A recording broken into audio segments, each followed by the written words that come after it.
How's it going, everybody? This is Don here, Donnell, short for Donnell, and I'm going to be reading, Wallace Thurman's "The Black of the Berry." Sorry, it's not flipped, but "The Black of the Berry," and I will attempt to read page about 10 pages, so 50 to 60, and I'll be playing the playlist, or rather the album mixtape of Joey Jewish, or what's his new name, Joey Vantis, his album mixtape thing called The American Dream. So just for some background, but I'm gonna hopefully this turns out well. All right, gonna start.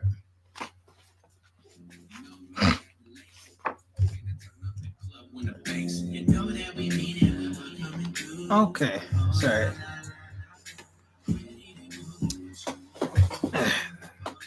Okay. She walked briskly to the corner, crossed the street, and turned north on 7th Avenue. Her hopes were high, her mind a melody of pleasing mental images. She visualized herself trim and pert in her new tailored suit, being secretary to some well-groomed Negro businessman. There had not been many such in the West, and she was eager to know and admire one. She would be other girls in the office, too, girls who, like herself, were college trained and reared in cultural homes. And through these fellow workers would meet still other girls and men get in with the right sort of people. She continued daydreaming as she went her way, being practical only at such fleeting moments when she would wonder, would she be able to take dictation at the required rate of speed? Would her fingers be nimble enough on the keyboard of the typewriter? Oh bother! It wouldn't take her over one day to adapt herself to the new job. There's a street crossing. A traffic delayed her, and she was conscious of a man, a blurred tan image, speaking to her. He was ignored. Everything was to be ignored save the address digits on the buildings. Everything was secondary to the business at hand. Let traffic pass. Let men aching for flirtation speak. Let Seventh Avenue be sprinkled for forenoon sunshine and shadow, and polka dotted with still or moving human forms. She was going to have a job. The rest of the world could go to hell. Emma Lou turned into a four-story brick building and sped up the flight of stairs. The rooms were not numbered, and directing steps in the hallway only served to confuse. But Emma Lou was not to be delayed. She rushed back and forth from the door to door on the first floor, then to the second, until she finally found the office she was looking for. Angus and Brown were an old Harlem firm.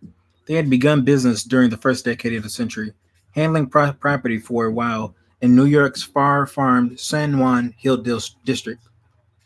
When the Negro population began to need more and better homes, Angus and Brown had led the way in buying real estate in what was to be Negro Harlem. They had been fighters, unscrupulous, and canny.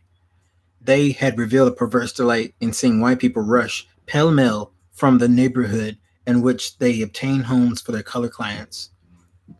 They had bought six three-story tenement buildings on 140th Street, and when the white tenement tenants had been slow in moving, had personally disposed them, and in addition, had helped their incoming Negro tenants fight fistic battles in the streets and hallways and legal battles in the court. Now, they were a substantial firm, grown fat and satisfied. Junior real estate men got their business for them. Sorry.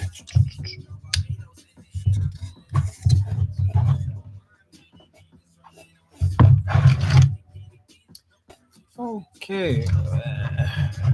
There we go. Okay. Junior real estate men got their business for them. They held the whip. Their activities were many and varied. Politics and fraternal activities occupied more than their hectic days. Now they sat back and took it easy. Emma Lou opened the door to their office, consisting of one medium sized outer room overlooking 7th Avenue. There were two girls in the outer office. One was busy at a typewriter. The other was gazing over her desk through a window of the aristocratic free tree lined city lane of 139th Street. Both looked expectantly. Emily noticed the powdered smoothness of their fair skins and the Marcel waviness of their shingle brown hair. Were they sisters? Hardly, for their features were in no way similar. Yet that skin color and that brown hair. Can I do something for you? The idle one spoke, and the other ceased her pecking on the typewriter keys. Emily was buoyant. I'm from Miss Blake Employment Agency. Oh, from both. And they exchanged glances. Emma Lou thought she saw a quickly suppressed smile from the fairer of the two as she hastily resumed her typing. Then sit down a moment, won't you please? Mr. Angus is out, but I'll inform Mr. Brown that you are here. She picked a powder puff from an open side drawer of her inner desk, patted her nose and cheeks, then got up and crossed the office to enter chubby hole number one. Emmylou observed that she too looked pert in a trim blue suit and high heel patent leather Oxfords. Mr. Brown. She had opened the door. Come in, Grace. What is it? The door was closed. Emmylou felt nervous. Something in the pit of her stomach seemed to flutter. Her pulse raced, her eyes gleamed, and a smile of anticipation spread over her face. Despite her efforts to appear dignified and suave, the typist continued her work. From the cubbyhole came a murmur of voices, one feminine and affected, the other masculine and coarse. Through the open window came direct sounds of vagrant echoes of traffic noises from 7th Avenue. Now, two in the cubbyhole were laughing. The girl at the typewriter seemed to be smiling to herself as she worked. What did this mean? Nothing. Silly. Don't be so sensitive. Emmylou's eyes sought the pictures on the wall. There was an early 20th century photographic bust portrait encased in a bevel glass frame of a heavy-set, good-looking brown-skinned man. She admired his mustache. Men didn't seem to take pride in such hirsute embellishments now. Mustache these days were abbreviated and limp. There were no they no longer were viral enough to dominate and make a man's face appear more strong. Rather, they were only significant patches, weakly keeping the nostrils from merging with the upper lip. Emmylou wondered if it was Mr. Brown. He had a brown face and wore a brown suit. No, that was Mr. Angus, and perhaps that was Mr. Brown on the other side of the room, in the square, in large Kodak paint. A slender yellow man standing beside the motor car, looking as if he wished to say, "Yeah, this is me and this is my car." She hoped he was Mr. Angus. She did not like his name, and since she was to see Mr. Brown first, she had hoped he was the more flattering portrayed.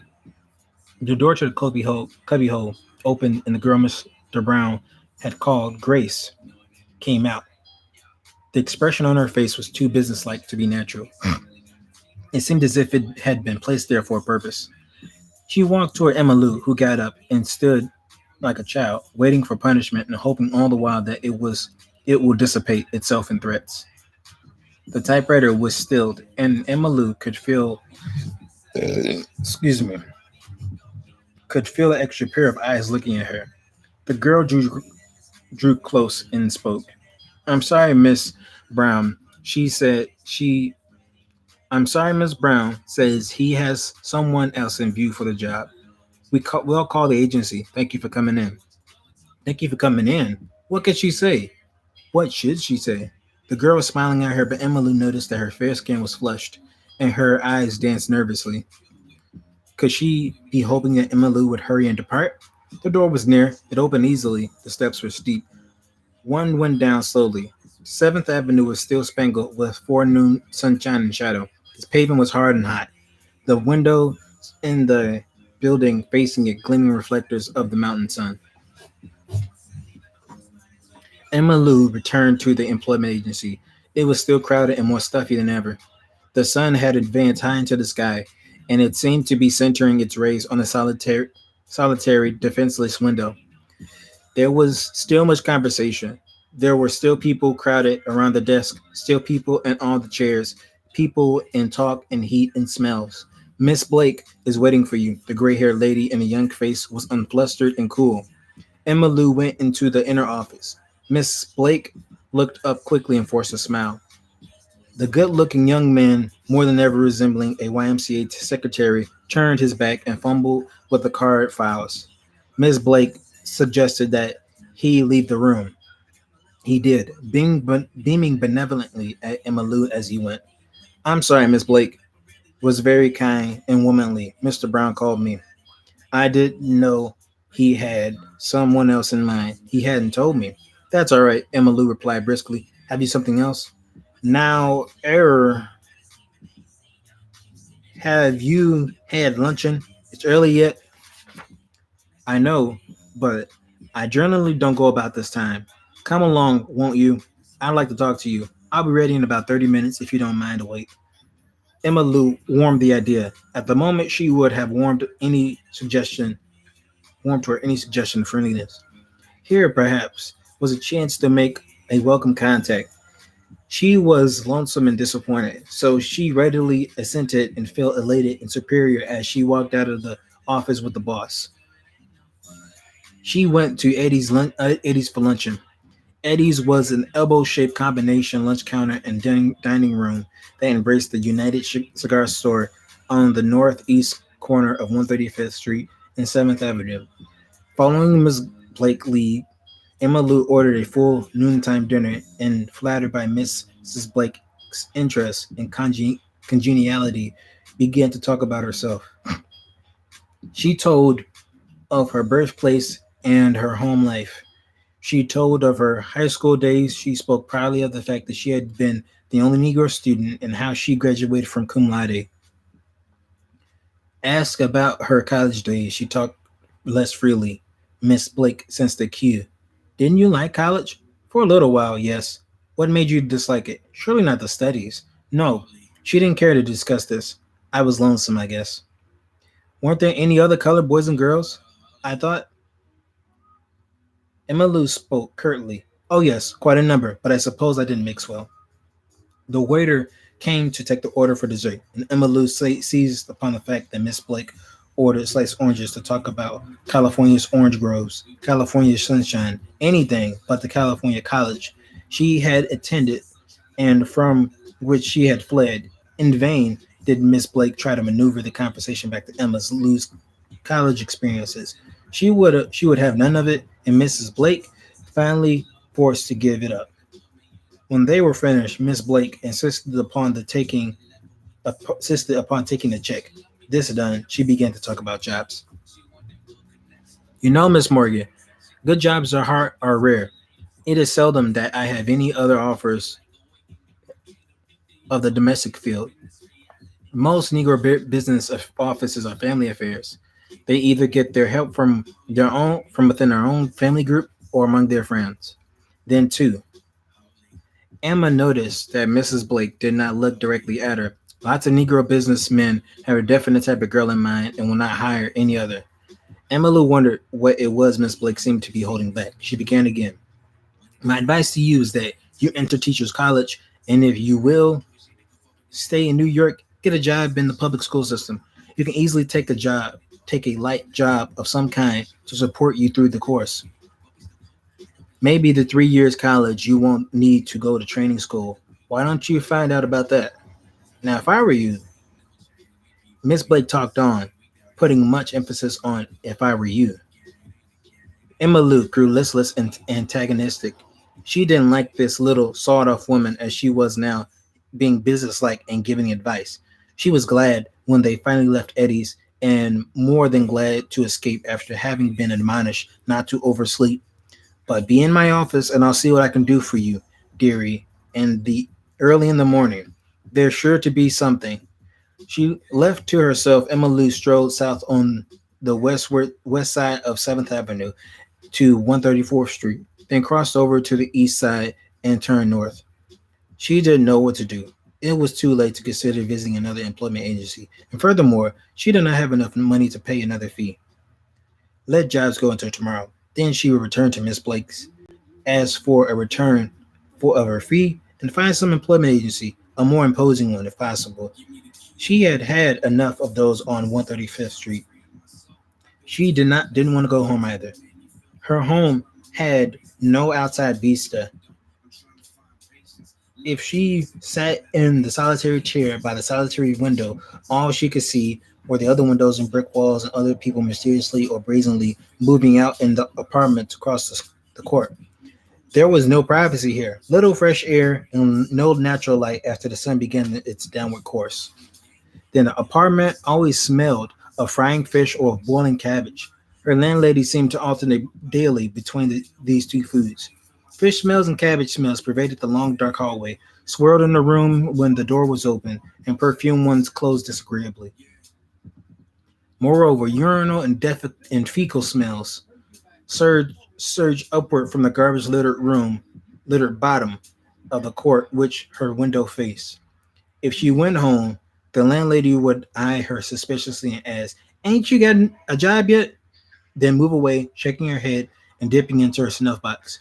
Occasionally, in moments of excitement, she spat on the floor, and the little fat man who had the room next to Emma Lou's could be heard coughing suggestively, tapping on the wall and talking to himself in terms of her.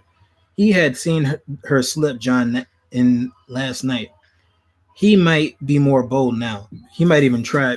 Oh, no, he wouldn't. She was crossing 135th Street. She remembered this corner. John had told her that he could always be found there after work any spring or summer evening. Emma Lou had met John on her first day in New York.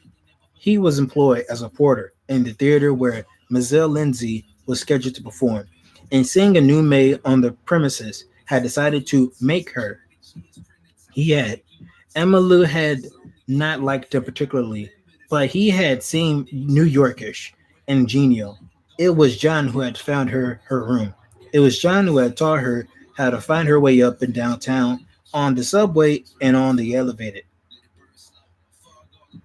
He had conducted her a cook's tour of Harlem, had strolled up and down 7th Avenue with her evenings after they had come uptown from the theater. He had pointed her out the YMCA with its imposing annex, the Emma Ranson house, and suggested that she should get a room there later on. He had taken her on a Sunday several on the Harlem Motion Picture and Vaudeville theaters, and had been as painstaking in pointing out the churches as he had been laxing in the carabets. Moreover, as they strolled 7th Avenue, he had attempted to give her all the inside dope in Harlem, had told her of the rip parties and of the numbers of hot men, of sweetbacks, and other local phenomena. Emma Lou was now passing a barber shop on 140th Street. A group of men was standing there beneath a huge white black sign announcing bobbings 50-cent haircuts, 25 cents. They were whistling at three schoolgirls about 14 and 15 years of age who were passing, doing much switching and giggling. Emma Lou curled her lips. Harlem streets presented many such scenes. She looked at the men significantly, forgetting for this moment that it was none of her business what they or the girls did. But they did not but they did notice her. They were too busy having fun with those fresh little chippies. Emma Lou experienced a feeling of resentment, then realizing how ridiculous it was, smiled it all away, and began to think of John once more. She wondered why she had submitted herself to him. Was it cold-blooded payment for his kind of chaperoning? Something like that. John wasn't her type. He wasn't too pudgy and dark, too obviously an ex-cotton picker from Georgia. He was unlettered, and she couldn't stand for that. For she liked intelligent-looking, slender, light brown men, like, well, like the one who was just passing. She admired him boldly. She looked at she looked at her. Oh, he looked at her, then over her, and passed on. 7th Avenue was becoming more crowded now. School children were out up for their lunch hour. Corner loafers and pool hall loiterers were beginning to collect on their chosen spots. Knots of people of no particular designation also stood around talking and just looking, and there were many pedestrians, either impressing one, being in a great hurry, or seemed to have no place to go at all. Emma Lou was in this latter class. By now, she had reached 142nd Street and had decided to cross over to the opposite side and walk once more. 7th Avenue was a wide, well paved, busy thoroughfare with a long, narrow, iron fenced in parkway dividing the east side from the west. Emmylou liked 7th Avenue. It was so active and alive, so different from Central Avenue, the dingy main street of the Black Belt of Los Angeles. At night, it was glorious. Where else could one see so many different type of Negroes? Where else would view such a heterogeneous ensemble of mellow colors glorified by the night? People passing by, children playing, dogs on leashes, cats crouching by on the sides of buildings, men standing in groups or alone, black men, yellow men, brown men. Emma Lou eyed them. They eyed her. There were a few remarks passed. She thought she got their import, even though she could not hear what they were saying. She quickened her step and held her head higher. Be yourself, Emma Lou. Do you want to start picking up men up off the street? The heat became more intense. Brisk walking made her perspire. Her underclothes grew sticky. Harlem heat was so muggy. She could feel the shine of her shoes, and it made her self-conscious. She remembered how the Grace in the office of Angus and Brown had so carefully powdered her skin before confronting her employer. And as she remembered this, she looked up, and sure enough, here she was in front of the building she had sought so eagerly that morning. Emma Lou drew closer to the building. She must get that shine off her nose. It was bad enough to be black, too black, without having a shiny face to boot. Her fate meant she stepped in front of the tailor shop directly beneath the office of Angus and Brown, and turned her back to the street, proceeded to powder her shiny member. Three noisy lads passed by. They saw Emma Lou and her reflection in the sunlit show window. The one closest to her cleared his throat and crooned out loud enough for her to hear. There's a girl for you, Fats. Fats was the one in the middle. He had a rotund form and a coffee-colored face. He was in his shirt sleeves and carried his coat on his arm. Bell-bottom trousers hid all save the tips of his shiny tan shoes. Fats was looking at Emily too, but as he passed, he turned his eyes from her and broadcast a withering look at the lad who had spoken. Man, you know I don't haul no coal. There was loud laughter, and the trio merrily clicked their metal cornered boots on the sun-baked pavement as they moved away. Okay, I'm going to be starting the part 3. Alva. It was 9 o'clock. The alarm rang. Alva's roommate awoke, cursing. Why the hell don't you turn off the alarm? There was no alarm. There was no response. The alarm continued to ring. Alva, Braxton yelled into his sleeping roommate's ear. Turn off that clock. Wake up. He began shaking him. Wake up, damn you. You dead? Alva slowly emerged from his stupor. Almost mechanically, he reached for the clock, dancing merrily on a chair close to the bed and finding it, pushing the guilty lever back into the silent zone. Braxton watched him disgustedly. What you getting up so early for? Don't you know this is Monday? Sure, I know it's Monday, but I gotta go to Uncle's. The landlord'll be there before 11 o'clock. What you gonna pawn? My brown suit. I won't need it till Sunday. You got your rent? I got $4, Braxton advanced slowly. Can't you get the other two? Braxton grew apologetic and explanatory. Not today. You see, oh man, you make me sick. Disgust overcoming his languor. Alva got out of bed. This was getting to be a regular Monday morning occurrence. Braxton was always one $2 or $3 short of having his required half of the rent. And Alva, who had rented the room, always had to make it up. Luckily for Alva, excuse me, luckily for Alva, both he and the landlord were Elks, fraternal brothers, must stick together. Thus, it was an easy matter to pay the rent in installments. The only difficult being it was happening rather frequently. There is liable to be a limit even to a brother Elk's patience, especially where money is concerned. Alva put on his dressing gown and his house shoes, then went into the little alcove, which was curtained off in the rear for the rest of the room. Jumbled together on the marble top stationary washstand were a half dozen empty gin bottles bearing a pre-prohibition Gordon label, a similar number of empty ale bottles, a cocktail shaker, and a melody of assorted cocktail, water, jelly, and whiskey glasses filled and surrounded by squeezed orange and lemon rinds. The little two-burner gas plate atop a wooden dry goods box, was covered with dirty dishes, frying pan, eggshells, bacon rinds, and a dominating, though lopsided tea kettle. Even Alva's trunk, which occupied half the entrance space between the alcove and the room, littered as it was with paper bags, cracker boxes, and greasy paper plates, bore evidence of the orgy which the occupants of the room staged over every weekend. Alva surveyed this intimate, rather familiar disorder, faltered a moment, started to call Brixton, then remembering previous Monday morning set about his task alone. It was Brixton's custom never to arise before noon. Alva, who worked up a presser in a costume house, was forced to get up at 6 o'clock on every weekday, save Monday when he was not required to report for work until 12 o'clock.